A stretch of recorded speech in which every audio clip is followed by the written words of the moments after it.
നമ്മൾ ഒരിക്കൽ കൂടി പി വി അൻവർ എന്ന നിലമ്പൂർ MLA യെക്കുറിച്ചും അദ്ദേഹം ഉന്നയിച്ച ആരോപണങ്ങളെക്കുറിച്ചും അതേ തുടർന്ന് അതിന് CPM നൽകുന്ന മറുപടികളെക്കുറിച്ചും ഒക്കെ സംസാരിക്കുകയാണ്. ഇന്ന് CPIMൻ്റെ സംസ്ഥാന സെക്രട്ടറി MV ഗോവിന്ദൻ ഡൽഹിയിൽ വാർത്താസമ്മേളനം നടത്തി അൻവറുമായിട്ടുള്ള എല്ലാ ബന്ധങ്ങളും CPM ഉപേക്ഷിക്കുകയാണ് എന്ന് പ്രഖ്യാപിച്ചു.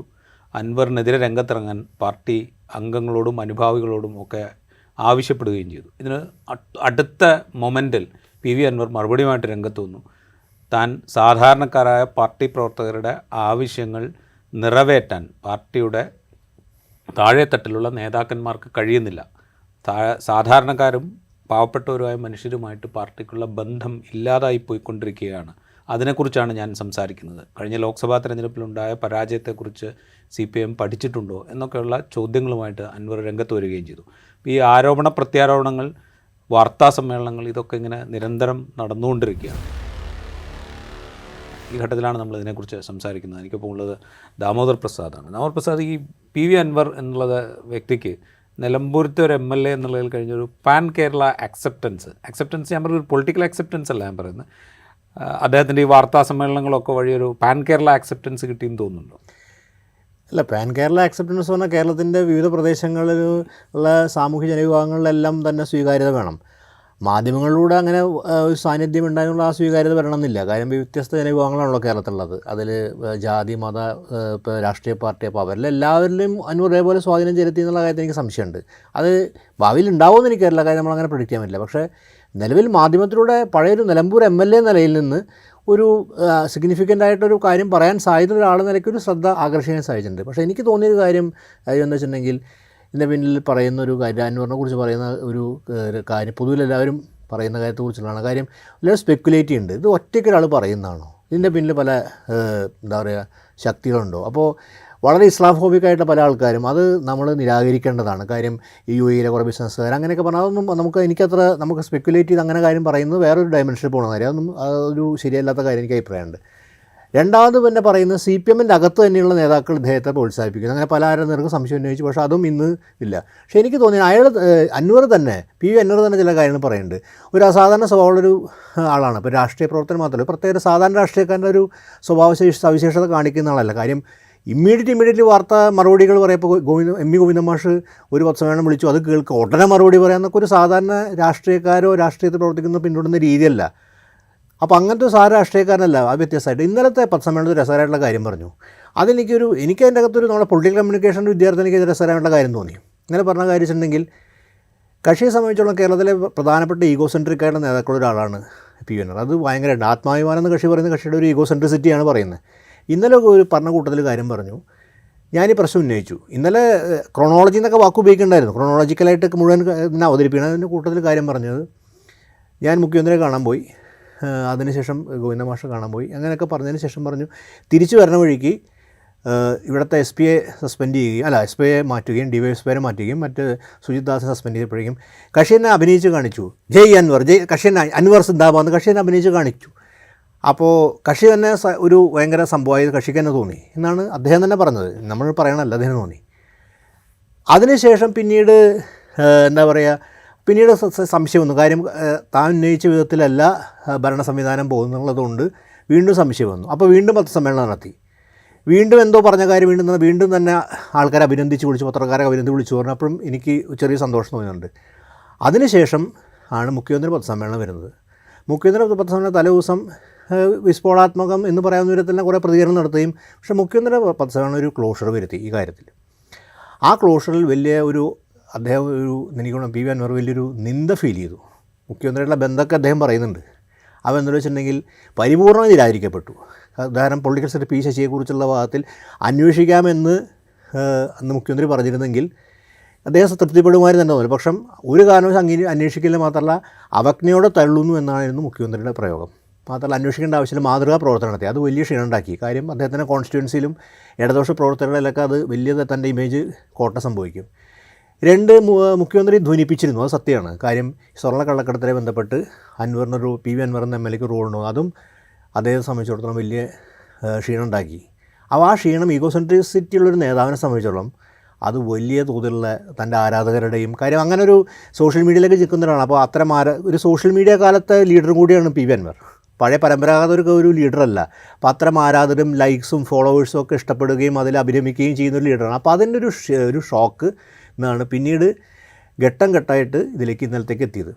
പിന്നെ രണ്ടാമത്തെ കാര്യം എനിക്ക് തോന്നിയെന്ന് വെച്ചിട്ടുണ്ടെങ്കിൽ ഇമ്പൾസീവാണ് പ്രതികരണം. സാധാരണ രാഷ്ട്രീയക്കാരൻ്റെ രീതിയിലല്ല പ്രതികരിക്കുന്നത്. കാര്യം ആലോചിച്ച് ഇപ്പോൾ നമ്മൾ എം വി ഗോവിന്ദ മാഷ പ്രതികരണം ശരിക്കും പറഞ്ഞാൽ ഒരു പരമ്പരാഗത രാഷ്ട്രീയ നേതാവ് നിറച്ച് പേപ്പർ എഴുതി കൊണ്ടുവന്ന് വിശദീകരിച്ച് പാർട്ടി ലൈനൊക്കെ വിശദീകരിച്ച് പാർട്ടിയുടെ സ്വഭാവം വിശദീകരിച്ച് വളരെ പറയുന്ന കാര്യം ശരിയുണ്ട്. കാര്യം പാർട്ടി കണ്ടെന്ന് പി വി അൻവറിന് അറിയില്ല, പി വി അൻവർ അക്സെപ്റ്റ് ചെയ്യുന്നുണ്ട്, അതറിയില്ല. അപ്പോൾ അതൊക്കെ പറഞ്ഞ് വിശദീകരിക്കുന്നുണ്ട്. ഇതങ്ങനെയല്ല, ഇമ്പൾസീവാണ്. അപ്പോൾ അടിക്കുക എന്നുള്ളതാണ് ഇമ്പൾസീവായിട്ട്. ആ ഇമ്പൾസീവ്നെസ്സിന് പ്രത്യേകതയുണ്ട്. ഇതാണ് ഒരു പാൻ കേരള എന്ന് പറയുന്നത് എനിക്ക് തോന്നിയ കാര്യം. ഈ ഇമ്പൾസീവ്നെസ് പ്രത്യേകിച്ച് ഇവിടെ പൊതുസമൂഹത്തിൽ സ്വകാര്യ ഇടങ്ങളിലൊക്കെ തന്നെ സംസാരിക്കുന്നത് ഇപ്പോൾ ഒരു എന്താ പറയുക ഈർന്നമായി സംസാരിക്കില്ല പലപ്പോഴും തന്നെ. കേരളത്തിൽ രാഷ്ട്രീയക്കാരൊക്കെ ഒരു മിഡിൽ ക്ലാസ് ഒരു കൺസേൺ ഉണ്ടായിരുന്നത്. കേരളത്തിൽ മിഡിൽ ക്ലാസ് സൊസൈറ്റിയാണ്, വലിയൊരു മധ്യവർഗത്തിൽ സ്വാധീനമുള്ള സൊസൈറ്റിയാണ്. മാത്രമല്ല ഒരു പഠിച്ച മധ്യവർഗ്ഗമാണ്. അവരൊരു ഒരു സമീപനത്തിലുള്ളതാണ് ഇവിടെ രാഷ്ട്രീയക്കാരൊക്കെ ഒന്നാണ്, ഇവരൊക്കെ ഒറ്റക്കെട്ടാണ്. CPM പത്രസമ്മേളനം നടത്തുകയും പ്രസംഗിക്കുകയും ചെയ്യുന്നു, പലതും പറയുമെങ്കിലും അപ്പുറത്ത് ചേർന്ന് കഴിഞ്ഞാൽ ഇവരൊക്കെ ഒന്നാണ്. അങ്ങനെ തോന്നലുണ്ട്. പ്രതി ഉണ്ടാക്കുന്ന പലതും കാണാം. കാര്യം ഏതെങ്കിലും ഒരു വലിയ മുതലാളി ഏതെങ്കിലും ഒരു പരിപാടി ഉദ്ഘാടനം വിളിച്ച് ഇവരെല്ലാം ഒരുമിച്ച് അവിടെ കാണാം. അപ്പോൾ അങ്ങനെ പരിപാടി ഇതോടെ മുഖ്യമന്ത്രി പറയുന്നുണ്ട് നമുക്ക് ഒരുമിച്ച് കാണാൻ അവസരം ഇതുപോലെയാണെന്നൊക്കെ പറയുമ്പോൾ അതൊക്കെ ആൾക്കാരിൽ ഉണ്ടാക്കുന്ന ഇതാണ് കാര്യം. കണ്ട ആ മുഖ്യമന്ത്രി തന്നെ പറയും ഇത്തരം അവസരങ്ങൾ എല്ലാവർക്കും നമുക്ക് ഒരുമിച്ച് കാണാം. അപ്പോൾ ഇവരൊക്കെ ഒരു ട്രേഡ് യൂണിയനാണോ എന്നൊക്കെ ഒരു ഫീല് കേരളത്തിൻ്റെ അകത്ത്. കേരളത്തിലെ ഒരു പ്രത്യേക മിഡിൽ ക്ലാസ്സാണ്, മറ്റ് സ്റ്റേറ്റുകൾ കാണുന്ന പോലെ. കാര്യം ഇത്തരം കാര്യങ്ങൾ പ്രതികരിക്കുകയും TV കാണുകയും മാധ്യമങ്ങൾ ശ്രദ്ധിക്കുകയും കാര്യങ്ങൾ അനലൈസ് ചെയ്യുന്നതും പ്രതികരിക്കുകയും ചെയ്യുന്നൊരു മിഡിൽ ക്ലാസ് ഉണ്ട്. ആ മിഡിൽ ക്ലാസ് കേരളത്തിൽ ഉടനീളമുണ്ട്. അതെല്ലാ ജാതി മത സമൂഹത്തിനും അതീതമായിട്ടൊരു മിഡിൽ ക്ലാസ് ഉണ്ട്. അവരെ അൻവർ സത്യത്തിൽ ആ മിഡിൽ ക്ലാസ് പ്രദാനം ചെയ്യുന്ന ആളല്ല. എപ്പോഴും പറയുന്ന അടിത്തട്ട് ജനങ്ങളെക്കുറിച്ച് പറഞ്ഞു. പക്ഷേ അവരിലേക്ക് അൻവർ പെട്ടെന്ന് ഒരു കമ്മ്യൂണിക്കേഷൻ നടത്തിയിട്ടുണ്ട്. കാര്യം ഇങ്ങനെ പറയുന്ന സമയത്ത്. പിന്നെ അവിടെ ഒരു കാര്യം ഞാൻ ചോദിച്ചോട്ടെ, ഇപ്പോൾ അൻവർ ഉന്നയിക്കുന്ന പല പ്രശ്നങ്ങളിലും പ്രധാനപ്പെട്ട ഒരു സംഗതി പോലീസിനെതിരായിട്ടുള്ള അലിഗേഷൻ. അതെ, അതിപ്പോൾ 2016 ഫസ്റ്റ് പിണറായി സർക്കാർ വന്ന കാലം മുതൽ ഈ കാലം വരെ പല ഘട്ടങ്ങളിലായിട്ട് പല തട്ടിൽ ഉയർന്നു വന്ന ആക്ഷേപങ്ങളാണ്. അതിന് ഈ ആക്ഷേപങ്ങളും ആരോപണങ്ങളും തന്നെ ലെവലും വ്യത്യാസമുണ്ട്. ചിലത് കസ്റ്റഡി കൊലപാതകങ്ങളാണ്, ചിലത് കേസ് ഒത്തുതീർപ്പാക്കലാണ്, ചിലത് സാധാരണക്കാരായ ആളുകളെ അനാവശ്യമായി ദ്രോഹിക്കലാണ്, അല്ലെങ്കിൽ പെറ്റി കേസിൽപ്പെട്ട ആളുകളെ ഓടിച്ചിട്ട് പിടിക്കുകയോ അല്ലെങ്കിൽ ഓടിച്ചിട്ടാൻ പിടിക്കുമ്പോൾ ഓടിച്ചിടുമ്പോൾ അവർ അപകടത്തിൽപ്പെടുക. അങ്ങനെ പല ടൈപ്പ് ഓഫ് അലിഗേഷൻസ് പോലീസിനെതിരെ ഉണ്ട്. അപ്പോൾ ഈ വികാരം അവിടെ നിൽക്കുന്നുണ്ട് നാട്ടുകാരുടെ ഇടയിൽ. അപ്പോൾ ഇതിന്മേലാണ് അൻവർ സത്യം പറഞ്ഞു കഴിഞ്ഞാൽ ബിൽഡപ്പ് ചെയ്യാൻ ശ്രമിക്കുന്നത്. അതാണ് ഞാൻ ചോദിച്ചത്, ഒരു പാൻ കേരള അക്സെപ്റ്റൻസ്. ആ പാൻ കേരള അക്സെപ്റ്റൻസിന് സാധ്യം ഇപ്പോൾ മിഡിൽ ക്ലാസ്സിനോട് കാര്യമാണ്. പക്ഷേ അതുപോലെ തന്നെ അടിത്തട്ട് ജനവിഭാഗങ്ങൾ പലതരം കമ്മ്യൂണിസ്റ്റ് പാർട്ടിയിൽ പ്രവർത്തിക്കുന്ന തന്നെ അദ്ദേഹം സൂചിപ്പിക്കുന്നുണ്ട്. അവർക്കെല്ലാം അസ്വസ്ഥപ്പെടുന്ന വിധത്തിൽ ഒരു പോലീസിൻ്റെ പ്രവർത്തനം കേരളത്തിലുണ്ട്. കാര്യം ഒന്ന് സംഘപരിവാരവൽക്കരിക്കപ്പെട്ട കേരളത്തെ പോലീസിനെ കുറിച്ചുള്ള അല്ലെങ്കിൽ അതിൻ്റെ അകത്ത് RSS പ്രവർത്തനം പി എൻ ആറിൽ ആദ്യം ഉന്നയിക്കുന്നത്. ആനിരാജ് ഉന്നയിച്ചിട്ടുണ്ട്, മറ്റു പല ആൾക്കാരും പറയുന്ന കാര്യമാണ്, പല ആൾക്കാരും ഉന്നയിച്ചിട്ടുണ്ട്, സാമൂഹ്യ വിമർശനം ഉന്നയിച്ചിട്ടുണ്ട്. അപ്പോൾ അത് പുതിയ കാര്യമല്ല. ആ പോലീസിനോടുള്ള ഒരു വിമർശനം നിലനിൽക്കുന്നുണ്ട്. രണ്ടാമത് കസ്റ്റഡിയിൽ ഡെത്തും അങ്ങനെയുള്ള കാര്യങ്ങൾ മാത്രമല്ല, പോലീസ് സംബന്ധിച്ചോളം പോലീസിൻ്റെ ഈ കോവിഡ് കാലത്തെ പ്രവർത്തനം പലതും തന്നെ പോലീസിനെ കുറിച്ച് വലിയ വിമർശനം നിലനിൽക്കുന്നുണ്ട്. പോലീസിനെ പുറത്ത് ആഭ്യന്തരമന്ത്രിക്ക് പ്രോപ്പറായ കൺട്രോൾ ഇല്ലെന്നും പലപ്പോഴും കോടിയേരി ബാലകൃഷ്ണനായിട്ട് താരതമ്യം ചെയ്യുന്ന ആ കാര്യത്തിലാണ്. അദ്ദേഹത്തിന് കൺട്രോൾ ഉണ്ടായിരുന്നു, മുഖ്യമന്ത്രിക്ക് തീരെ കൺട്രോൾ ഇല്ലെന്നാണ് എല്ലാവരും പറയുന്നത്. പൊതുവായി പറയുന്ന കാര്യമാണ്. അതിലൊരു എന്താ പറയുക, CPM പ്രവർത്തകർ പോലും സ്വകാര്യമായിട്ട് പറഞ്ഞ് ഞാൻ കേട്ടിട്ടുണ്ട്. അത് ഞാൻ സത്യം പറയാം, പല ആൾക്കാരും പറയുന്നത് കേട്ടിട്ടുണ്ട്. CPMനോട് ആഭിമുഖ്യം പുലർത്തിച്ച് ഒരുപക്ഷെ പാർട്ടി മെമ്പർമാരായിട്ടുള്ള ആൾക്കാർ തന്നെ ഈ രീതിയിൽ വലിയ നേതാക്കളല്ല, ഒരു തരത്തിൽ ഒരു താഴെത്തട്ട നേതാക്കളൊക്കെ ഈ അഭിപ്രായം പറഞ്ഞിട്ടുണ്ട്. അപ്പോൾ ആ പ്രശ്നം നിലനിൽക്കുന്നത് ഈ പോലീസുമായി ബന്ധപ്പെട്ട്. പിന്നെ പോലീസിൻ്റെ സ്വഭാവത്തിൽ കഴിഞ്ഞ കുറച്ച് കാലം കാണും നമ്മൾ ഇതുതന്നെയാണ്. ഈ രീതിയിൽ ഒരു സ്വഭാവം ഇതിൻ്റെ അകത്ത് കാണും, ഒരു ജനകീയ സ്വഭാവം എന്നല്ല. രണ്ടാമത്തെ കാര്യം, പോലീസിൻ്റെ ക്രിമിനൽ വർക്കിന് ചർച്ച ചെയ്യപ്പെട്ടിട്ടുണ്ട്. ആ ക്രിമിനൽ വൽക്കരണം മാവോയിസ്റ്റുകളെ കൊല്ലുന്ന സമയത്ത് വേറെ സ്ഥലത്ത് നിന്ന് സിവിൽ സൊസൈറ്റിയുടെ ഭാഗത്ത് നിന്ന് വലിയ തോതിലുള്ള വിമർശനം ഉണ്ടായിട്ടുണ്ട്. കേരളത്തിൽ DGPമാരെ കുറിച്ച് വിമർശനം ഉണ്ടായിട്ടുണ്ട്. മുഖ്യമന്ത്രി തന്നെ എത്ര തവണ ക്രിമിനൽ വൽക്കരണത്തെക്കുറിച്ച് പറഞ്ഞു, പോലീസിലെ എത്ര തവണ മുഖ്യമന്ത്രി തന്നെ പറഞ്ഞു നടപടിയെടുക്കുന്നു. PN ഇന്നലെ സൂചിപ്പിക്കുന്ന കാര്യമുണ്ട്. PN വിമർശനം ഉന്നയിച്ചതിന് ശേഷം ഈ പോലീസ് അസോസിയേഷൻ്റെ മറ്റേ മീറ്റിങ്ങിൽ മുഖ്യമന്ത്രി നമ്മൾ എല്ലാവരും കേട്ടത് രാവിലെ PN എന്താണോ തലേദിവസം പത്രസമ്മേളനം അതിനെ പ്രതിധ്വനിപ്പിക്കുന്ന വിധത്തിൽ അവിടെ ADGP ഒക്കെ ഉണ്ട്. അദ്ദേഹത്തിൻ്റെ മുഖത്തേക്കാണ് ക്യാമറ മുഴുവൻ സൂം ചെയ്യുന്നത്. അന്നത്തെ വിഷ്വൽ കാണുകയാണെങ്കിൽ മുഖ്യമന്ത്രി ശക്തമായിട്ട് പുഴുക്കൂത്തല പുറത്താക്കുന്നു, പോലീസിൽ ഇതാക്കുന്നു പറയുന്നത് എല്ലാവരും ഞാനടക്കം വിചാരിച്ചതാ PN പറഞ്ഞതിന് പ്രതികരണം. PN വളരെ അടുത്ത ആളാണല്ലോ. അപ്പോൾ PN പറഞ്ഞ് മുഖ്യമന്ത്രി സ്വീകരിച്ചിട്ട് നിലപാടെടുക്കാൻ പോവുകയാണെന്ന്. പിന്നീട് നമ്മൾ മുഖ്യമന്ത്രിയെ കാണുന്ന പോലീസിൻ്റെ മനോവീര്യം കെടുത്തരുതെന്ന് പറയുന്ന മുഖ്യമന്ത്രിയിലേക്കാണ്. അത് മാവോയിസ്റ്റുകളുടെ ഏറ്റുമുട്ടലും ഒരു സമയത്തും മുഖ്യമന്ത്രി പ്രശ്നം ഉന്നയിച്ചിട്ടുണ്ട്, പോലീസിൻ്റെ മനോവീര്യം കെടുത്തരുത്. മുഖ്യമന്ത്രി തന്നെ പറയുന്നത് പോലീസിനകത്ത് ക്രിമിനൽ വൽക്കരണം എന്നുണ്ട്. മുഖ്യമന്ത്രി തന്നെ പോലീസ് അസോസിയേഷൻ്റെ മീറ്റിങ്ങിൽ പോലീസുകാരെ അഡ്രസ്സ് ചെയ്തുകൊണ്ട് തന്നെ പറയുന്നു. അതേ മുഖ്യമന്ത്രി തന്നെ ക്രിമിനൽ വൽക്കരണം പറയുന്ന മുഖ്യമന്ത്രി തന്നെ ഇത് പറയുന്നു, അത് മനോവീര്യം കെടുത്തരുന്ന്. ജനങ്ങളുടെ ഒരു മനോവീര്യത്തിൻ്റെ പ്രശ്നമുണ്ട്. അടിത്തട്ട് ജനം പലതരത്തിൽ പോലീസ് സ്റ്റേഷനിൽ പോകുമ്പോൾ അവരൊക്കെ പ്രശ്നം നേരിടുന്നുണ്ട്. ഈ പ്രശ്നത്തെ അൻവർ ഉയർത്തിക്കൊണ്ടുവന്നുണ്ട്. ന്യൂനപക്ഷ ജനവിഭാഗങ്ങളിൽ അസ്വസ്ഥത ഉണ്ടാവും.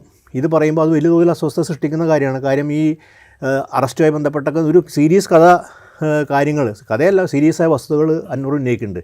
അത് അനുഭവപ്പെടുന്നതായിരിക്കും. ഒരു MLA നിലയ്ക്ക് ആ വ്യക്തിയുടെ അടുത്ത് ആൾക്കാർ ഒന്ന് പറയുണ്ടാവും. ഒരു വെറുതെ പറയുന്ന കാര്യമായിരിക്കില്ല, അദ്ദേഹത്തിന് അനുഭവപ്പെട്ടൊരു കാര്യമായിരിക്കും. ആ ഒരു പ്രശ്നം നിലനിൽക്കുന്നുണ്ട്. ആ പ്രശ്നത്തെ ഉന്നയിക്കുന്ന വഴി അത് ഒരുപാട് പേരിലേക്കെത്തും. അത് മിഡിൽ ക്ലാസ് സൊസൈറ്റിക്ക് വേണ്ട സാധനം അൻവർ പറയേണ്ട, ഒപ്പം തന്നെ ഈ ജനവിഭാഗത്തിന്. അതുകൊണ്ട് സഖാക്കൾ ന്യൂനപക്ഷം എന്ന് പറയുമ്പോൾ അതിൽ താഴെത്തട്ടുള്ള സഖാക്കൾ ന്യൂനപക്ഷം ഒരു പക്ഷേ ഈ പ്രശ്നം അനുഭവിക്കുന്നുണ്ട്. ഒരു മിഡിൽ ക്ലാസ്സിൻ്റെ സംഭവത്തിന് പറഞ്ഞാൽ ഞാൻ നേരിട്ട് അനുഭവിക്കുന്നുണ്ടാവില്ല. പക്ഷേ ആ അനുഭവം അൻവറിനറിയാം, അൻവറിനറിയാം. അത് കമ്മ്യൂണിസ്റ്റ് പാർട്ടി അഡ്രസ്സ് ചെയ്യേണ്ട പ്രശ്നമാണ്. അത് അഡ്രസ്സ് ചെയ്യപ്പെടുന്നില്ല എന്ന പ്രശ്നം ഇപ്പോഴും നിലനിൽക്കും. ഗോവിന്ദ മാഷെന്ന് അൻവർ നിരാകരിക്കുമ്പോഴും, പിണറായി വിജയൻ മുഖ്യമന്ത്രി, ബഹുമാനപ്പെട്ട മുഖ്യമന്ത്രി അൻവർ നിരാകരിക്കുമ്പോഴും ഈ ഒരു യാഥാർത്ഥ്യം അത് ADGP അജിത് കുമാർ പൂരം കലക്കുന്ന പ്രശ്നം മാത്രമല്ല. അല്ല അതിൽ അദ്ദേഹത്തിന് പങ്കുണ്ടോ എന്നുള്ള പ്രശ്നം മാത്രമല്ല, മറിച്ച് താഴെത്തട്ടുള്ള ജനങ്ങളെ പോലീസിനെ കുറിച്ചുള്ളൊരു ഭീതി എന്നുള്ളത് ഒരു ഒട്ടും കേരളം പോലുള്ള, ഇന്ന് ഗോവിന്ദ മാഷ് പറയുന്നതാണെങ്കിൽ മോഡൽ സ്റ്റേറ്റ്, കേരള മോഡൽ സ്റ്റേറ്റിൻ്റെ ഒരു സവിശേഷത കൂടിയാണ്, വളരെ റൈറ്റ്സ് ഓറിയൻറ്റഡ് സിറ്റിസൻസാണ്, അവകാശബോധ സിറ്റിസൻസാണ്, അവരെ ബാധിച്ചിട്ടുണ്ട് ഈ 8 വർഷത്തെ ഭരണത്തിൽ. അതങ്ങനെ യാഥാർത്ഥ്യമായിട്ടിരിക്കുമ്പോഴേ, അതായത് ഈ പോലീസിനെതിരായിട്ടുള്ള പരാതികൾ വ്യാപകമായി നിലനിൽക്കുന്നു, ആ സിറ്റുവേഷൻ ഇപ്പോഴും തുടരുന്നു, അതിൽ വലിയ മാറ്റം ഉണ്ടാക്കാൻ എന്തെങ്കിലും തരത്തിലുള്ള ശ്രമമുണ്ട് എന്ന തോന്നൽ നാട്ടുകാർക്കില്ല. ഈവൻ CPMൻ്റെ അണികൾക്ക് പോലുമില്ല. ഇപ്പോൾ സൈബർ ഇടങ്ങളിലൊക്കെ പ്രതികരിക്കുന്ന, അൻവറിനെതിരെ പ്രതികരിക്കുന്ന CPM കേഡേഴ്സ് തന്നെ അവരാദ്യം എഴുതുന്നത് ഞങ്ങൾക്ക് പോലീസിനെതിരെ പരാതിയുണ്ട്, ഞങ്ങൾക്ക് ഭരണത്തിനെതിരെ പരാതികളുണ്ട്, പോലീസിനെതിരെ സവിശേഷമായി പരാതിയുണ്ട് എന്ന് പറഞ്ഞതിന് ശേഷമാണ് അവർ അൻവറിനെ ക്രിട്ടിസൈസ് ചെയ്യാൻ ശ്രമിക്കുന്നത്. അപ്പോൾ അതവിടെ നിൽക്കുകയാണ്. അപ്പോൾ അതുകൊണ്ട് തന്നെ CPMുമായിട്ട് ഇനി ഒരു ബന്ധമില്ല. അൻവറിനെതിരെ പ്രതികരിക്കുക അല്ലെങ്കിൽ അൻവറിനെതിരെ രംഗത്തിറങ്ങുക എന്ന് പാർട്ടി അണികളോടും പ്രവർത്തകരോടും ഒക്കെ CPM ആഹ്വാനം ചെയ്യുമ്പോൾ അതുകൊണ്ട് മാത്രം പരിഹരിക്കാൻ പറ്റുന്നൊരു പ്രശ്നമല്ല അത് എന്ന് മനസ്സിലാകുന്നില്ല. സാധാരണ നിലയ്ക്ക് ഇപ്പോൾ മുൻകാലങ്ങളിലൊക്കെ ചെയ്ത പോലെ ഏതെങ്കിലും ഒരു നേതാവിനെ പുറത്താക്കുകയാണെങ്കിൽ ആ നേതാവിനെതിരെ നിലപാടെടുക്കുക, അവർക്കെതിരെ അവരെ പിന്നെ പാർട്ടി വിരുദ്ധരായിട്ടോ അല്ലെങ്കിൽ ജനബന്ധമില്ലാത്തവരായിട്ട് ചിത്രീകരിക്കുക എന്നൊക്കെ പറയുന്നത് നേരത്തെ നടന്നിരുന്നു. പക്ഷേ ഈ ഒരു കാലത്ത് അതത്ര എളുപ്പമാണോ? അതിന് പ്രായോഗിക ബുദ്ധിമുട്ടുണ്ട്. രാജീവ് പറഞ്ഞ 100% ശരി. ഇപ്പോൾ ഉദാഹരണത്തിന് കേരളത്തിലെ ഏറ്റവും വലിയ CPM 2 ലീഡർഷിപ്പ് ലീഡേഴ്സായിട്ടുള്ള MP രാഘവനും KR ഗൗരിയമ്മയും പാർട്ടിയിൽ നിന്ന് പുറത്താക്കപ്പെട്ടപ്പോഴും അവർക്ക് പാർട്ടി പിടിച്ചൊരു ആത്മവിശ്വാസം എപ്പോഴും ഉണ്ടായിരിക്കാം. കാര്യം അതുപോലെ ഒരാളല്ല, വളരെ ഔട്ട്സൈഡർ ആയിട്ടൊരു ഒരാൾ, പാർട്ടിയെക്കുറിച്ചൊരു വലിയ ധാരണയില്ലാത്ത, സത്യമായി പാർട്ടിയെക്കുറിച്ച് ഒന്നും അറിയാത്ത ഒരാൾ എന്ന അർത്ഥത്തിൽ തന്നെയുള്ള ഒരാൾ. പക്ഷേ അവർ ഉന്നയിക്കുന്ന പ്രശ്നം ഈ വളരെ ഗൗരവമായിട്ടുള്ള പ്രശ്നമാണ്. അത് അൻവർ വളരെ എന്താ പറയുക ബുദ്ധിപൂർവ്വം പറയുന്നുണ്ട്. സഖാക്കൾ ന്യൂനപക്ഷങ്ങൾ എന്നാണ് പറയുന്നത്. മുസ്ലിം വാക്കുപോലും ഉപയോഗിക്കില്ല. അദ്ദേഹത്തെയൊക്കെ വളരെ വേറെ രീതിയിലൊക്കെ ചിത്രീകരിക്കുന്നത് വളരെ തെറ്റായ കാര്യം എനിക്ക് തോന്നിയിട്ടുള്ളത്. എനിക്ക് എൻ്റെ അനുഭവം, കക്ഷി പെരുമാറ്റം വെച്ചൊരു വ്യക്തിപരമായിട്ടുള്ള അനുഭവം ഇല്ല എനിക്ക്, പക്ഷേ നേരിട്ട് കാണുന്ന സമയത്ത്. പക്ഷേ ആ ഒരു പൊളിറ്റിക്സ് തീർച്ചയായിട്ടും കക്ഷി നിൽക്കുന്ന കോൺസ്റ്റിറ്റ്യുവൻസിയും കക്ഷിയുടെ ഇതര അടുത്ത പ്രദേശങ്ങളിലെ കോൺസ്റ്റിറ്റ്യുവൻസികളെല്ലാം സ്വാധീനം ചെലുത്താവുന്ന കാര്യമാണ്. ആ സ്വാധീനം കേരളത്തിൻ്റെ തെക്ക് ഭാഗത്തേക്കും വടക്ക് ഭാഗത്തേക്കും എല്ലാം വ്യാപകമാകാം. കാര്യം അങ്ങനെ പ്രശ്നം നിലനിൽക്കുന്നുണ്ട്. പാർട്ടി ഒരു ലൈൻ സ്വീകരിച്ചതിലേക്ക് ഒരുപക്ഷെ നാളെ അതിന് എതിർപ്പുണ്ടായിരിക്കാം, അദ്ദേഹത്തെ എതിർക്കുമായിരിക്കാം. പക്ഷേ അവർക്കുള്ളിൽ ഈ പ്രശ്നം നിലനിൽക്കുന്നുണ്ടാവും. അവരത് ഏതെങ്കിലും രീതിയിൽ പ്രകടിപ്പിക്കും. ആ പ്രകടിപ്പിക്കുന്നു എന്നിപ്പോൾ ഇന്ന് അൻവർ പറയും, ലോക്സഭയിൽ പ്രകടിപ്പിച്ചു എന്ന് അൻവർ സൂചിപ്പിക്കുന്നുണ്ട്. അപ്പോൾ അത് പ്രശ്നം അഡ്രസ്സ് ചെയ്യാൻ, ആ പ്രശ്നം ആഭ്യന്തര വകുപ്പിന് ഇങ്ങനെ പ്രശ്നം ഉണ്ടെങ്കിൽ അഡ്രസ്സ് ചെയ്യാൻ അന്വേഷണം നടത്തുന്നു എന്നൊക്കെ പറഞ്ഞ് വളരെ ശരി. അന്വേഷണം സ്പെസിഫിക് ആയിട്ടുള്ള കാര്യമാണ്. അതിനപ്പുറത്തേക്കൊരു കാര്യം ഇദ്ദേഹം മുന്നോട്ട് വയ്ക്കുന്നുണ്ട്. അത് അഡ്രസ്സ് ചെയ്യാൻ CPMന് ഒരു ബഹുജന പാർട്ടി നിലയ്ക്ക് അത് CPM MP ഗോവിന്ദ മാഷ് പറഞ്ഞ പോലെ ഇവിടെ ലൈവ്ലിഹുഡ് പൊളിറ്റിക്സ് മുൻനിർത്തി പ്രവർത്തിക്കുന്ന സാധാരണക്കാരൻ്റെ പാർട്ടിയിലേക്ക് അത് അഡ്രസ്സ് ചെയ്യാൻ ബാധ്യതപ്പെട്ടിട്ടുണ്ട്. അത് ചെയ്യാത്തോളം കാലം ഒരു വളരെ വരേണ്യ രീതിയിൽ ഇതിനെ കൈകാര്യം ചെയ്യാനും പോലീസിൻ്റെ ഇതിന് പോലീസിൻ്റെ ഒരു നയ സമീപനങ്ങൾക്ക് അനുസൃതമായി പാർട്ടി കീഴ്പ്പെടുകയും ചെയ്താൽ അത് ഉണ്ടാക്കാൻ പോകുന്ന പ്രത്യാഘാതം ചില്ലറയായിരിക്കില്ല. ദൂരവ്യാപകമായ പ്രത്യാഘാതം തന്നെ ഉണ്ടാക്കുക. ദൂരവ്യാപകമായ പ്രത്യേകിച്ചുണ്ടെങ്കിൽ വലിയൊരു CPM പ്രതിസന്ധിയിലേക്ക് കിടക്കും. പ്രതിസന്ധി വെച്ചാൽ ആ പാർട്ടിയുടെ അടിത്തട്ടിനെ പോയി കഴിഞ്ഞാൽ പിന്നെ എന്താ സ്ട്രക്ചർ നിലനിൽക്കുന്നത്? പേരിന് മാത്രമായിരിക്കും സ്ട്രക്ചർ. അപ്പോൾ അങ്ങനെ പ്രശ്നം PV അൻവർ ഫീൽ ചെയ്യുന്നുണ്ട്, സാധാരണ ആൾക്കാർ ഫീൽ ചെയ്യുന്നതുകൊണ്ടാണ് ഇതിനെ ആവർത്തിച്ചിട്ട് PV അൻവർ പറയുന്നത്. പക്ഷേ ആ പ്രശ്നത്തിൻ്റെ ഒരു അന്വേഷണം എന്ന് പറഞ്ഞ സ്ഥലത്ത് ഒതുക്കി നിർത്തുക. അന്വേഷണം വളരെ സ്പെസിഫിക് ആയൊരു കാര്യത്തിലാണ്. അന്വേഷണം വരട്ടെ, അതിന് നടപടി ഉണ്ടാവുമായിരിക്കാം. പക്ഷേ അതിനെക്കാട്ടും വിപുലമായൊരു കാര്യം PV അൻവർ പറയാൻ ശ്രമിക്കുന്നുണ്ട്. ഇനി വേറൊരു കാര്യം നമ്മൾ നോക്കിയാൽ ഈ തൃശ്ശൂർ പൂരം കലക്കിയ ബന്ധപ്പെട്ട കാര്യം, തൃശ്ശൂർ പൂരം കലങ്ങിയ സമയത്ത് ചർച്ചയുണ്ടായിരുന്നു. അന്നത്തെ അവിടുത്തെ SP അങ്കിത് അശോകായി ബന്ധപ്പെട്ട ചർച്ച. ഇന്ന് CP പി വി അൻവർ നിഷേധിക്കുന്നുണ്ട്. പി വി അൻവർ ഇപ്പോൾ ADGP അജിത് കുമാറിനെതിരെ അന്വേഷണം വേണമെന്നും അദ്ദേഹത്തെ സ്ഥാനത്ത് നീക്കണം CPR ഉണ്ട്. ഈ ആരാണ് ഈ പ്രശ്നം സജീവമായി കൊണ്ടുവന്നത്? ആ പൂരത്തിൻ്റെ ദിവസം ADGP അവിടെ ഉണ്ടായിരുന്നു. വീണ്ടും ഈ പറയുന്നത് പ്രതിഷേധമൊന്നുമല്ല, ഈ വിഷയം ആരാ ശ്രദ്ധയിൽ കൊണ്ടുവന്നത്? പി വി അൻവറിൻ്റെ പത്രസമ്മേളനത്തിലൂടെയാണ് വന്നത്. പി വി അൻവർ തന്നെയാണ് ഇന്ന് കേരളം ചർച്ച ചെയ്യുന്ന വിഷയങ്ങൾ, CPI ഉന്നയിക്കുന്ന വിഷയം, പ്രതിപക്ഷം എന്താ ഉന്നയിച്ചത് കൊണ്ടുവന്ന് മാധ്യമങ്ങളുമല്ല, പി വി അൻവർ വ്യക്തിയാണ്. അപ്പോൾ ആ നിലയിൽ ഒരു സ്വാധീനത വന്നിട്ടുണ്ട്. അതൊരു അന്തരീക്ഷത്തിൽ പി വി അൻവറിൻ്റെ സ്വാധീനത വന്നിട്ടുണ്ട്, ഒരു വസ്തുവാണ്. അപ്പോൾ അത് പ്രധാനപ്പെട്ട കാര്യം അഡ്രസ്സ് ചെയ്യാൻ CPM ഈ നിലയ്ക്ക് ബാധ്യതയാണ്. അല്ലെങ്കിൽ അൻവർ പറയുന്നതിനൊക്കെ ശരി എന്നൊരു ഫീല് താഴത്തുണ്ടാകും. ഒരു സ്ട്രക്ചർ ഓഫ് ഫീലിംഗ്, അത് താഴേക്ക് വരും അവർക്ക് തോന്നും. കാര്യം അവരനുഭവത്തിലുള്ളതാണ് പറയുന്നത്. പക്ഷേ എന്തുകൊണ്ട് ഈ പത്രസമ്മേളനമെല്ലാം സ്വാഭാവികമായിട്ട് ഒരു നിരാകരിക്കേണ്ട കാര്യം അതിരൂക്ഷമായ വിമർശനം ഉന്നയിച്ചത്. കാര്യം ഒരു കാലത്തും ഒരു പാർട്ടിക്കും, അത് CPM അല്ല, കോൺഗ്രസ് പോലെ പാർട്ടിക്ക് പോലും ഉൾക്കൊള്ളാൻ പറ്റാത്ത വിധത്തിൽ വിമർശനം തന്നെ ഉന്നയിച്ചത്. കാര്യം അതിൻ്റെ നേതൃത്വം ഒന്നടങ്കം ഇതാക്കണം, ആഭ്യന്തര വകുപ്പ് ഒഴിയണം എന്ന് ഭരണപക്ഷി MLA പറയുന്നു. അങ്ങനെ തരത്തിലുള്ള വലിയ വിമർശനം. അതുപോലെ കടുത്ത പ്രയോഗങ്ങൾ, കാട്ടുകടലിന് മുകളിലുള്ള കടുത്ത പ്രയോഗങ്ങൾ നടത്തുന്ന സമയത്ത് അദ്ദേഹം നിലനിർത്താൻ പറ്റില്ല. അതുകൊണ്ട് പാർട്ടി ലൈൻ സ്വീകരിക്കാൻ, അല്ലെങ്കിൽ നമ്മൾ അത്ഭുതപ്പെടും. അപ്പോൾ നമ്മൾ എല്ലാവരും ചോദിക്കുക, അല്ലായിരുന്നെങ്കിൽ എല്ലാം ചോദിക്കുക, കാര്യം ഇദ്ദേഹത്തിന് എന്തോ പേടിയുണ്ടല്ലോ എന്നാലും ചോദിക്കുക. അപ്പോൾ അതൊക്കെ നമുക്ക് ലോജിക്കലി മനസ്സിലാക്കാൻ പേടിയുണ്ടാന്ന് പറയും. അപ്പോൾ ലോജിക്കലി ആ ഇന്ന് ചെയ്ത കാര്യം ശരിയാണ്. പക്ഷേ ലോജിക്കലി ചെയ്യുമ്പോഴും ഈ പ്രശ്നം അവിടെ നിൽക്കുന്നുണ്ട്. ഇത് അഡ്രസ്സ് ചെയ്യാതെ പോകുന്നുള്ളത് തീർത്തും ഗുണകരമല്ല. അത് കേരളത്തിന് ഗുണകരമല്ല. ഇപ്പോൾ നേരത്തെ സൂചിപ്പിച്ചല്ലോ ഇമ്പൾസീവായിട്ടുള്ള റെസ്പോൺസ്, പി വി അൻവറിൻ്റെ ഇമ്പൾസീവായിട്ട് റെസ്പോൺസ് തന്നെയാണ്. നമ്മൾ ആ വാർത്താ സമ്മേളനം ശ്രദ്ധിച്ചു കഴിഞ്ഞാൽ തന്നെ മനസ്സിലാവും. ചില കാര്യങ്ങളോടൊക്കെ അതിപ്പോൾ ഞാൻ മറുപടി പറയേണ്ട കാര്യമില്ല എന്ന് വളരെ കാഷ്വലായിട്ട് അൻവർ പറഞ്ഞു എന്ന് നമ്മൾ കാണും. അത് അല്ലെങ്കിൽ ചില സമയത്ത് നിങ്ങൾ മറുപടി പറയൂ എന്ന് അൻവർ ചോദിക്കുന്നത് നമ്മൾ കേൾക്കും. വളരെ ഇമ്പൾസീവായിട്ടാണ് അൻവർ ബിഹേവ് ചെയ്യുന്നത്. ഇമ്പൾസീവായിട്ട് ബിഹേവ് ചെയ്യുമ്പോൾ പോലും വേറൊരു ഭാഗത്ത് ഇപ്പോൾ ആ പരാതികൾ, പോലീസിനെതിരെ പരാതി ഉന്നയിക്കാം എന്ന് പറഞ്ഞിട്ട് അൻവർ ഒരു വാട്സപ്പ് നമ്പർ കൊടുത്തു. വാട്സപ്പിൽ പരാതി അയക്കാനുണ്ട്. വാട്സപ്പിൽ പരാതികൾ ധാരാളം വന്നു എന്ന് അൻവർ അവകാശപ്പെട്ടു. അത് കഴിഞ്ഞ് ഇന്നിപ്പോൾ ഒരു ഗൂഗിൾ ഷീറ്റ്, ഞാൻ ഉന്നയിച്ച പ്രശ്നങ്ങളിൽ നിങ്ങളുടെ അഭിപ്രായം അറിയാൻ താല്പര്യമുണ്ട് എന്ന് പറഞ്ഞിട്ടൊരു ഗൂഗിൾ ഷീറ്റ് അദ്ദേഹം ഷെയർ ചെയ്യാൻ തുടങ്ങിയിട്ടുണ്ട്. അപ്പോൾ ഈ വാർത്താ സമ്മേളനങ്ങൾക്കും ഉന്നയിക്കുന്ന പ്രശ്നങ്ങൾക്കും അപ്പുറത്ത് ഇതിനെ കുറച്ചുകൂടെ സംഘടിതമായി കൊണ്ടുപോകാനുള്ളൊരു ശ്രമം ബാക്ക് എൻഡിൽ നടക്കുന്നുണ്ടെന്ന് തോന്നുന്നുണ്ടോ? ഇന്ന് അവസാന നടപടി സമ്മേളനത്തിൽ പറയുന്നത് എൻ്റെ പിന്നിൽ എനിക്കറിയില്ല എത്ര ആൾക്കാരുണ്ട്, സംഘടന ഉണ്ടാക്കുന്ന ഒരു ഇതില്ല എന്നൊക്കെ തുറന്ന് പറയുന്നുണ്ട്. അതൊക്കെ തൻ്റെ ലിമിറ്റേഷൻസും കൂടെ ഒരു പ്രത്യേകത വെച്ചിട്ടുണ്ടെങ്കിൽ തൻ്റെ ലിമിറ്റേഷൻസ്, ഇപ്പോൾ ഉദാഹരണത്തിന് ഈ CPM-ൻ്റെ തന്നെ കോൺഗ്രസ് നേതൃത്വത്തിലും വിമർശനം ഉന്നയിക്കുന്ന വലിയ നേതാക്കളെ തൻ്റെ പരിശുദ്ധിയാണ് എപ്പോഴും ഇത്. പി വി അൻവർ ഒരിക്കലും താൻ വിശുദ്ധനാണോ പരിശുദ്ധനാണോ അതൊക്കെയാണ് എൻ്റെ പ്രത്യേകത. നിരന്തരമായിട്ട് പറഞ്ഞാൽ എനിക്കറിയില്ല, ഞാൻ തൻ്റെ ലിമിറ്റേഷൻസ് ഉടനീളം പറഞ്ഞുകൊണ്ടാണ് ഈ പരിപാടി നടത്തുന്നത്. അപ്പോൾ അതൊക്കെ ആൾക്കാർക്ക് പെട്ടെന്ന് സ്വീകാര്യമൊന്നും. കാര്യം അങ്ങനെ വിളിച്ച് പറയുന്ന ഒരാളാണ്.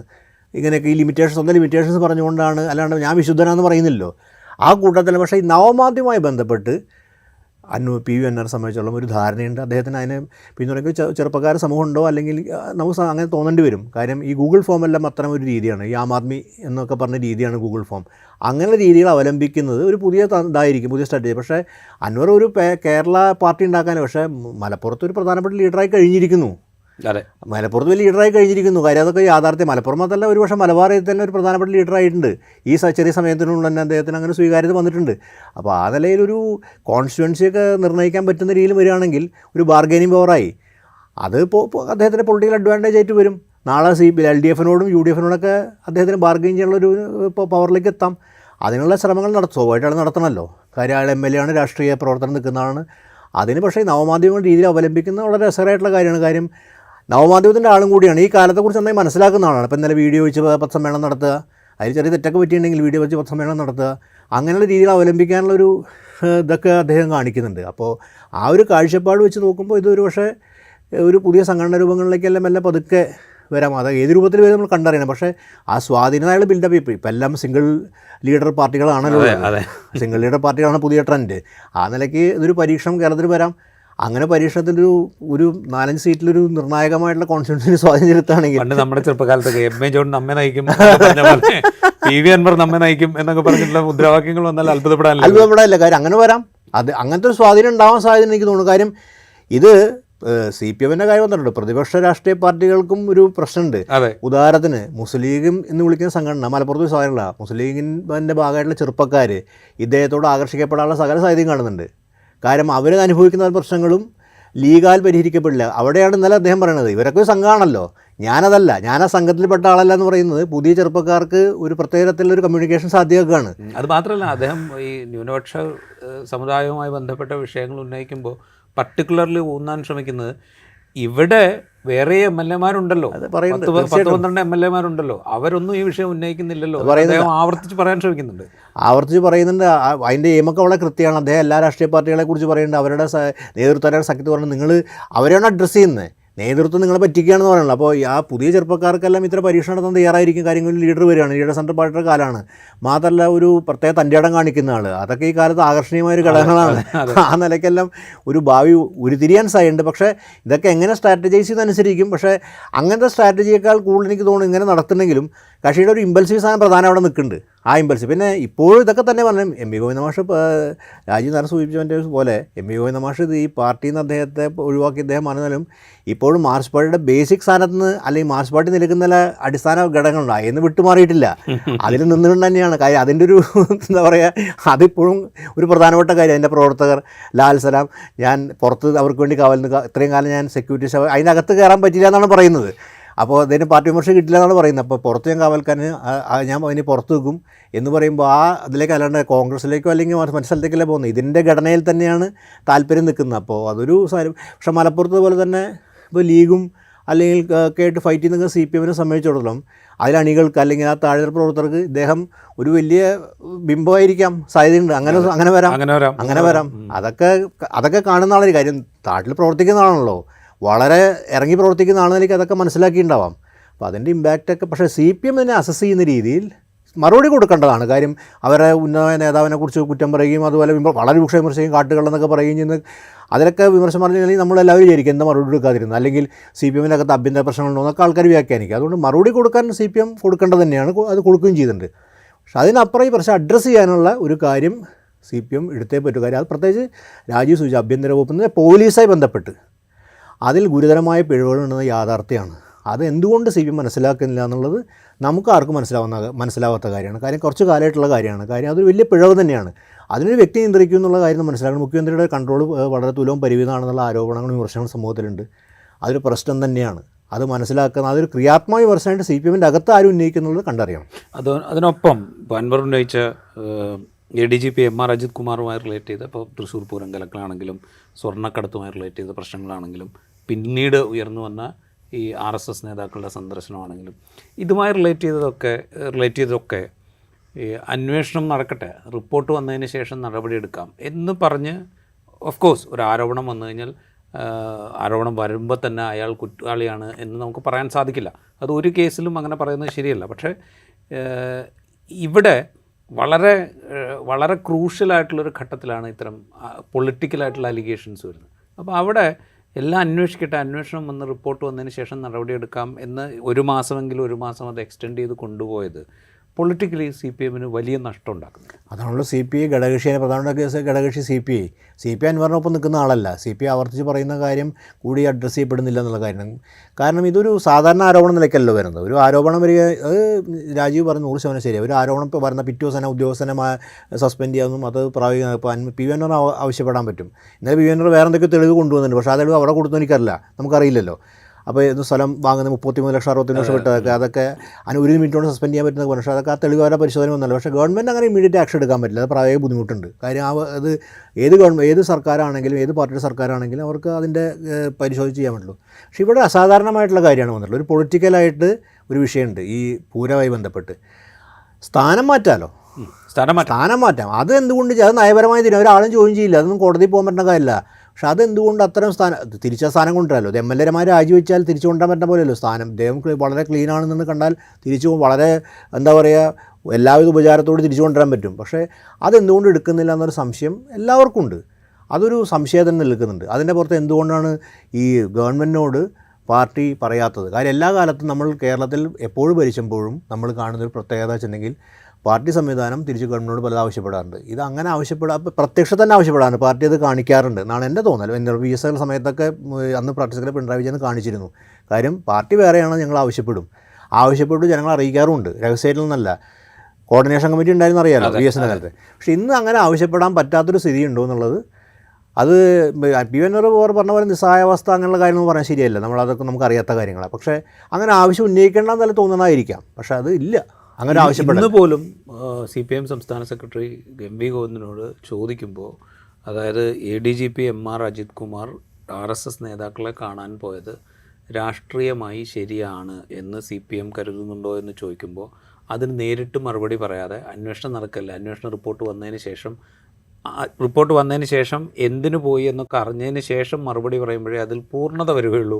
അതുകൊണ്ട് മറുപടി പറയാൻ പറഞ്ഞു പോവുകയാണ് ചെയ്യുന്നത്. ഞാനത് പിന്നെ ഞാൻ മൊബൈലിൽ പറഞ്ഞ കേട്ട സമയത്ത് എനിക്ക് പൂർണ്ണ സത്യം, അർദ്ധസത്യത്തിനും പൂർണ്ണ സത്യം പ്രശ്നമല്ല, അത് ശരിയാണ്, അത് അന്വേഷിച്ചു. പക്ഷേ ഇങ്ങനെ ഉണ്ടെങ്കിൽ അത് പുറത്താക്കണമെന്ന് പറയുന്ന ബുദ്ധിമുട്ട് അതെ ഇല്ല, ഉണ്ടോ ഇല്ലെന്ന് അന്വേഷിച്ച് വരട്ടെ. പക്ഷേ ഇങ്ങനെ ഒരു സർക്കാർ നയവുമായി ബന്ധപ്പെട്ട് RS ആയിട്ട് എതിർക്കുന്നൊരു പാർട്ടിയാണ്. RSനോട് രാഷ്ട്രീയമായിട്ടും പ്രത്യയശാസ്ത്രപരമായിട്ട് കോൺഗ്രസിനേക്കാളും ശക്തമായ നിലപാടുള്ള അഖിലേന്ത്യാ നിലപാടുള്ള പാർട്ടിക്ക് ഇത് പറയാം എത്ര മടിയെന്താണ് അതിൻ്റെ പാർട്ടി സെക്രട്ടറിക്ക് അത് ആവശ്യപ്പെട്ടതല്ല. അങ്ങനെ ഉണ്ടെങ്കിൽ പുറത്താക്കപ്പെടുന്നത് തന്നെ മാധ്യമപ്രവർത്തകർ പറയാമല്ലോ. അല്ലാതെ ഇങ്ങനെ ഒരു അങ്ങനെ വരട്ടെ അർദ്ധസത്യം പൂർണ്ണസത്യം എന്ന് പറയേണ്ട ആവശ്യമില്ല. ഇത് വ്യക്തമായിട്ട് അന്വേഷണം നടക്കുന്നുണ്ട്. അന്വേഷണത്തിനെ കണ്ടെത്തി കഴിഞ്ഞാൽ നടപടി ഉണ്ടാവും. അത് ശരിയല്ല എന്നുള്ളത് CPIയുടെ ജനറൽ സെക്രട്ടറിക്ക് CPM മന്ത്രിമാർക്ക് പറഞ്ഞാൽ CPMകാർക്ക് പറഞ്ഞാൽ എന്താണ്, CPM അല്ലേ പറയേണ്ടത്. അവിടെയും ഒരു തരത്തിലൊരു എന്താണ് അത് ഒരു ക്ലാരിറ്റി ഇല്ല, കുറവുണ്ട്. ആ ക്ലാരിറ്റി കുറവിൻ്റെ സ്ഥലത്താണ് നമുക്ക് എന്തും വ്യാഖ്യാനത്തിന് സാധ്യത വരുന്നത്. ആ വ്യാഖ്യാനം ആർക്കും നടത്താം. അപ്പോൾ CPM മനസ്സിലാക്കാത്തൊരു കാര്യം, പൊതുസമൂഹത്തിൽ ചർച്ച വരും എന്ന് പറയുന്ന സമയത്ത് ടെലിവിഷനിനകത്ത് ചർച്ചയല്ല, നമ്മുടെ വീടുകളിലും സ്വകാര്യ വാട്സാപ്പുകളിലും പല സ്ഥലത്ത് ചർച്ച നടക്കുന്നുണ്ട്. അതൊക്കെ CPMനെതിരാണ്. അതൊന്നും നിയന്ത്രിക്കാൻ CPM പറ്റില്ല. കാരണം നിങ്ങൾ പ്രത്യക്ഷത്തിൽ കാണുന്ന ചർച്ചയല്ലേ നിങ്ങൾക്ക് നിയന്ത്രിക്കാൻ പറ്റുള്ളൂ. രണ്ട് പാർട്ടി പ്രവർത്തകർ അവർ വാട്സാപ്പ് വഴി ഈ സംശയം വിനിമയം ചെയ്താൽ അത് ഇവർക്ക് എങ്ങനെ നിയന്ത്രിക്കാനാ? ആ സ്വകാര്യ സംഭാഷണമാണ് നാളെ ഇലക്ഷനൊക്കെ റിസൾട്ട് ഉണ്ടാക്കാൻ പോണത്. ആ സ്വകാര്യ സംഭാഷണത്തിൽ ഈ ദുരൂഹതകൾ വലിയ രീതിയിൽ ചർച്ച ചെയ്യപ്പെടുന്നതാണ് എൻ്റെ തോന്നൽ. കാര്യം നമ്മുടെ ഓഫീസിലെ പല ആൾക്കാർ സംസാരിക്കുകയും നമ്മൾ പുറത്തിറങ്ങി സംസാരിക്കുമ്പോഴൊക്കെ ആൾക്കാർ ഇത് പറയുന്നുണ്ട്. ഈ ഒരു കാര്യം എല്ലാവരും പരസ്പരം പങ്കുവയ്ക്കുന്ന സംശയമാണ്, അത് സമൂഹത്തിലുണ്ട്. അതെന്തുകൊണ്ട് മനസ്സിലാവുന്നില്ല. കാര്യം സമൂഹത്തിൽ ഇറങ്ങി പ്രവർത്തിക്കുന്ന ആൾക്കാരാണ് രാഷ്ട്രീയക്കാർ. നമ്മളും സമൂഹത്തിൽ ഇറങ്ങി പ്രവർത്തിക്കുന്നത്, ഞാൻ സമൂഹത്തിൽ ഇറങ്ങി പ്രവർത്തിക്കും. പക്ഷേ ഇത്തരം ആൾക്കാർക്ക് ഇത് മനസ്സിലാവുന്നില്ല. ഒരു അന്യവൽക്കരണം നടന്നിട്ടുണ്ട്. ആ അന്യവൽക്കരണത്തിൻ്റെ കാര്യം കൂടി അന്വേഷിക്കപ്പെടേണ്ടതാണ്. കാര്യം താഴെത്തട്ടിലെ പ്രവർത്തകരായിട്ട് അന്യവൽക്കരിക്കപ്പെട്ടിരിക്കുന്നു എന്നുള്ളതാണ് നേതൃത്വത്തിന് മനസ്സിലാവാതെ പോകുന്നത്. അങ്ങനെ അത് വസ്തുതയാണോ എന്ന് ഞാൻ പറഞ്ഞ ജഡ്ജ്മെൻറ്റിലെത്താൻ തയ്യാറില്ല. പക്ഷേ അങ്ങനെ ഉണ്ടെന്നാണ് എൻ്റെ ഒരു തോന്നൽ. കാരണം സത്യസന്ധമായിട്ട് അത് രാജീവായി നമുക്കെല്ലാവർക്കും അറിയാം. ഇത് നമ്മൾ എവിടെ പോകുമ്പോഴും ഈ ചർച്ച നടക്കുന്നുണ്ട് സ്വകാര്യ സ്ഥലങ്ങളിൽ. ഇവരൊന്നും പൊതുമാധ്യമത്തിൽ വരുന്നവരോ സോഷ്യൽ മീഡിയയിൽ എഴുതുന്നവരല്ല. പക്ഷേ ഇവരൊക്കെ തന്നെ അനുഭാവികൾ, അനുയായികൾ, അതിനോട് താല്പര്യമുള്ളവരൊക്കെ തന്നെയാണ്. അവരൊക്കെ ഈ സംശയം പരസ്പരം പങ്കുവയ്ക്കുന്നുണ്ട്. ശരിയല്ലേ? ഒരു ടെലിവിഷൻ ചാനൽ ചർച്ചയ്ക്ക് ശേഷം ഞാൻ പുറത്ത് എല്ലാം കഴിഞ്ഞു വന്ന് ആ ക്യാമറ സാറേ ശരിക്കും കൂടാലോചന ഇല്ലേ ഇതിൻ്റെ അകത്ത് എന്ന് ചോദിക്കണ്ടേ? പക്ഷേ ഇതിലൊരിക്കലും ചർച്ച വരുന്ന ആളല്ല. അപ്പം ഞാൻ നോക്കി അദ്ദേഹത്തിന് ഈ സംവിധാനത്തോടെ അഭിമുഖമുള്ള ഒരാളാണ്, പാർട്ടിയുടെ വളരെ അഭിമുഖമുള്ള ഒരാളാണ്. അപ്പോൾ ഇങ്ങനെ ചോദിക്കുകയാണ്. ആ ചോദിക്കുന്ന അവിടെ ഉണ്ട്, ആ ചോദ്യം നിലനിൽക്കുന്നുണ്ട്. എന്താ മനസ്സിലാവാത്തത്? അപ്പോൾ അൻവർ ആ ചോദ്യത്തിന് ഒരു നാവ് നൽകി. അതുകൊണ്ട് അൻവർ ശ്രദ്ധേയനായി. ആ ടൈമിംഗ് അൻവറിൻ്റെ പ്രത്യേകിച്ച് കറക്റ്റാണ് തോന്നുന്നു. കാര്യം പാർട്ടി സമ്മേളനവുമായി ബന്ധപ്പെട്ട ഒരു ടൈമിങ്ങിലാണ്. അത് ചിലപ്പോൾ ആലോചിച്ച് തന്നെ ആയിരിക്കും. അപ്പോൾ അത് അഡ്രസ്സ് ചെയ്യാതെ പെടാൻ ഞാനത് വീണ്ടും അത് ആവർത്തിക്കുന്നു. കാര്യം ഈ പ്രശ്നത്തെ പരിശോധിക്കുക, അഡ്രസ്സ് ചെയ്യാതെ പോകുന്നത് CPM ബഹുജന പാർട്ടി നിലയ്ക്ക്, ഈ ബഹുകക്ഷി സമ്പ്രദായത്തിൽ പ്രവർത്തിക്കുന്ന ഒരു ബഹുജന പാർട്ടി നിലയ്ക്ക് അതിന് ദീർഘകാല ഭാവിയെ സംബന്ധിച്ചിടത്തോളം ഒരു പ്രശ്നം ഉന്നയിക്കുന്നുണ്ട്. ഞാൻ വേറൊരു കാര്യം കൂടി ചോദിക്കട്ടെ. ഇതിപ്പോൾ ഒരു പൊളിറ്റിക്കൽ ഇഷ്യൂ എന്നുള്ളതിനൊപ്പം ഈ വാർത്താ സമ്മേളനങ്ങൾക്ക് ഇപ്പോൾ ഒരു എൻ്റർടൈൻമെൻറ്റ് വാല്യൂ കൂടെ ഭയങ്കരമായിട്ട് വളരെ ഇതായിട്ട് വന്നത്. അത് പ്രത്യേകിച്ച് ഇപ്പോൾ അൻവറിൻ്റെ നേരത്തെ നമ്മൾ പറഞ്ഞ ഇമ്പൾസീവ് റിയാക്ഷൻസ് ഒക്കെ ഇതിൻ്റെ എൻ്റർടൈൻമെൻറ്റ് വാല്യൂ വളരെ കൂട്ടിയിട്ടുണ്ട്. ഈ രണ്ട് ഫാക്ടേഴ്സും കണക്കിലെടുത്താൽ എൻ്റെ ഒരു കാഴ്ചപ്പാടിൽ, ഈ രണ്ട് ഫാക്ടേഴ്സും കണക്കിലെടുക്കുമ്പോൾ എൻ്റെ ഒരു കാഴ്ചപ്പാടിൽ അൻവർ ഒരു ചോട് മുമ്പിൽ നിൽക്കുന്നുണ്ട് എന്നാണ് എനിക്ക് തോന്നുന്നത്. അതാണല്ലോ ഇന്നലെ 4:30 ഇന്നലെ അൻവർ സമ്മേളനം. അപ്പോൾ എൻ്റെ അവിടെ സഹപ്രവർത്തകർ ആൾക്കാർ പറയുന്നുണ്ട് 6:30 ആക്കായിരുന്നില്ലേ, കാര്യം വീട്ടിലെത്തി കാണാമായിരുന്നാണ് പറഞ്ഞത്. കാര്യം അവർക്ക് ഫുൾ കാണണമെന്നുണ്ട്. കാര്യം അല്ലെങ്കിൽ ബസ്സിൽ നിന്ന് യൂട്യൂബിലൊക്കെ ഇരുന്ന് കണ്ടുവരും, വീട്ടിലിരുന്ന് സുഖമായിരുന്നു. അപ്പോൾ ഈ പറയുന്ന ആൾക്കാർ വളരെ ഇടതുപക്ഷ സംഘടനാ പ്രവർത്തകരാണ്. ഇടതുപക്ഷ സംഘടനാ പ്രവർത്തകരും വളരെ ആഭിമുഖ്യമുള്ളവരും ശക്തമായി നമ്മളെന്തെങ്കിലും വിമർശനം ശക്തമായി എതിർക്കുന്നവരും. അപ്പോൾ അവർ പറയുമ്പോൾ അത് അൻവറായി ആ കോൺസ്റ്റിറ്റ്യുവൻസി മനസ്സിലാക്കിയിട്ടുണ്ട്. അതുകൊണ്ട് ആ എൻ്റർടൈൻമെൻറ്റ് വാല്യൂ അൻവർ നന്നായി കൊടുക്കുന്നുണ്ട്.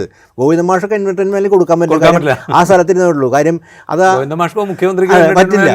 പറ്റില്ല. കാര്യം പേപ്പറൊക്കെ എഴുതി വെച്ച് വായിക്കണം. പക്ഷേ ഇദ്ദേഹത്തിന് അറിയാം ഇപ്പോൾ വളരെ ആക്ഷൻ ഓറിയൻ്റാണ് അൻവറിൻ്റെ സമ്മേളനം. നിങ്ങൾ ശ്രദ്ധിക്കണം. കാര്യം ഇന്ന് രാവിലെ നിന്നിപ്പോൾ യൂട്യൂബിൽ വരണ കണ്ട സമയത്ത് CPM ഭരണമാണ് ഇങ്ങനെ കാണിക്കുന്നുണ്ട്, കഷ്ടത്തിരിക്കുന്നത് കാണിക്കുന്നുണ്ട്. കാരണം ഒരു എൻ്റർടൈൻമെൻറ്റ് വാല്യൂ കൂടിയല്ല. അപ്പോൾ അത് ഇന്നത്തെ കാലത്തിന് പറ്റിയ സംഭവമാണത്. അതിനോട് പൊളിറ്റിക്സ് കൺവേ ചെയ്യുന്നുണ്ട്. അപ്പോൾ ഇപ്പോൾ യൂട്യൂബ്, വാട്സാപ്പൊക്കെ അതുപോലെ യൂട്യൂബുകൾ നിരന്തരം കാണുന്ന, വാട്സാപ്പ് കാണുന്ന ഇത്തരം പലതരം പരിപാടികൾ കാണുന്ന ഒരു ഓഡിയൻസും കൂടി ഉണ്ട്. അപ്പോൾ അവരുടെ കമ്മ്യൂണിക്കേഷൻ ഒരു എൻ്റർടൈൻമെൻറ്റും കൂടി അൻവർ ഏതൊക്കെ തന്നെ സാറ്റിസ്ഫൈ ഉണ്ടാവണം. അത് ഒപ്പം പൊളിറ്റിക്സായിലൂടെ അദ്ദേഹം കടത്തിവിടുന്നു. അതൊരു നമ്മുടെ മുമ്പിലുള്ള യാഥാർത്ഥ്യമാണ്. റൈറ്റ്. അതാണ് അൻവർ CPM യുദ്ധത്തിൻ്റെ ഏറ്റവും അവസാനത്തെ എപ്പിസോഡ് വെച്ചുകൊണ്ട് നമുക്ക് സംസാരിക്കാൻ കഴിയുന്ന കാര്യം. തുടർ ദിവസങ്ങളിൽ പുതിയ എപ്പിസോഡുകൾ അവർ തന്നെ സൃഷ്ടിക്കും. അതിന് രാഷ്ട്രീയ മൂല്യം ഉണ്ടാവും, ഒപ്പം എൻ്റർടൈൻമെൻറ്റ് മൂല്യം ഉണ്ടാവും എന്ന് നമുക്ക് പ്രതീക്ഷിക്കുകയും ചെയ്യാം. ഇൻസൈറ്റിൻ്റെ എപ്പിസോഡുകൾ പൂർത്തിയാവുന്നു. മറ്റു എപ്പിസോഡുമായി വീണ്ടും കാണാം.